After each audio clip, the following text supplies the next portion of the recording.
Hello. Today I will talk about the lack of affordable housing causing homelessness.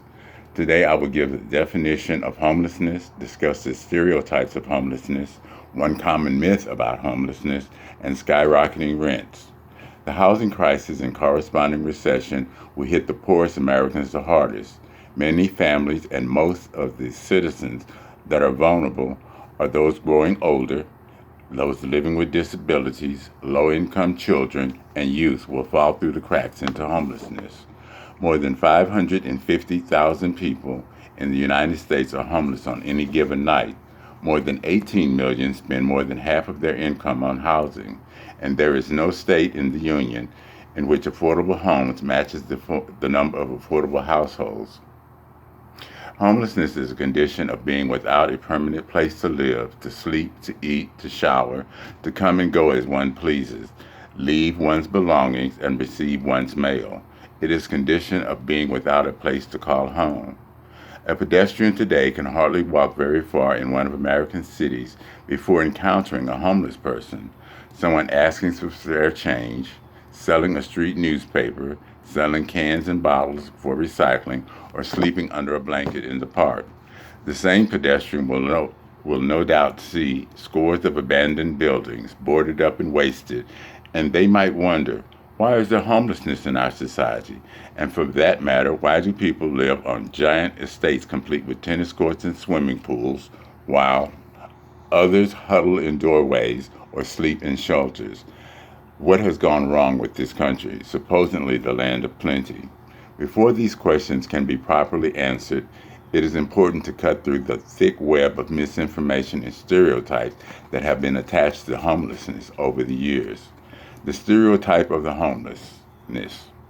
When the issue of homelessness is discussed, the image is often portrayed of a homeless person as a disheveled, dirty, lazy man sitting against a wall with a bottle of booze in his lap.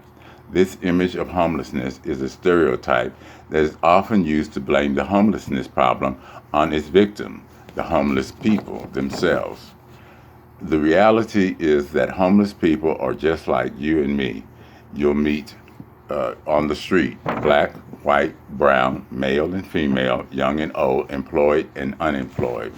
Moreover, millions of Americans who are alcoholic and mentally ill persons have never become homelessness. So, granted that while addiction or mental illness makes the threat of homelessness more serious, these problems only contribute, they do not cause homelessness. One common myth about homelessness.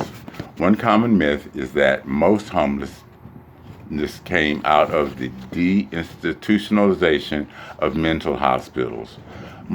However, deinstitutionalization ended in the 1970s, and most people who are homeless today came long after that. The cause of homelessness are two societal problems that are epidemic in a capitalist, profit driven society: the lack of affordable housing and extreme poverty. There is a catch 22 in the life of a homeless person. It is nearly impossible to get a job without first having a permanent address, a phone number, and getting a permanent address requires steady income, usually from a job. Shortages of both money and on the part of the renter and affordable dwellings to rent perpetuate their problems.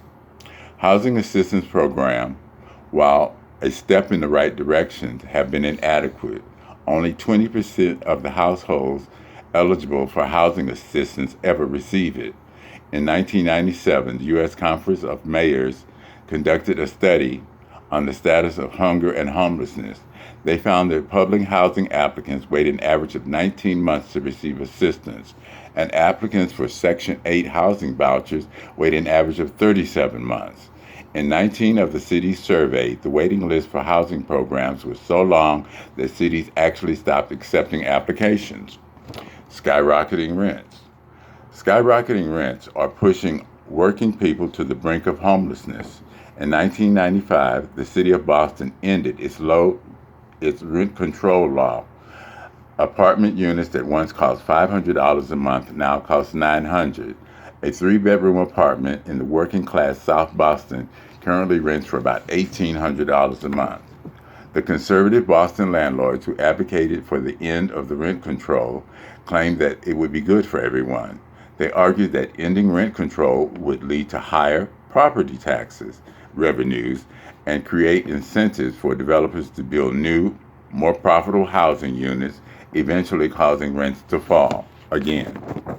However, it is clear that as the years go by after the end of rent control, housing costs have not fallen but have doubled. Real estate developers are building mainly expensive units and are also buying up older affordable housing and refurbishing them into yuppie condominiums. So clearly, relying on the invisible hand of the housing market does not benefit poor people who need housing.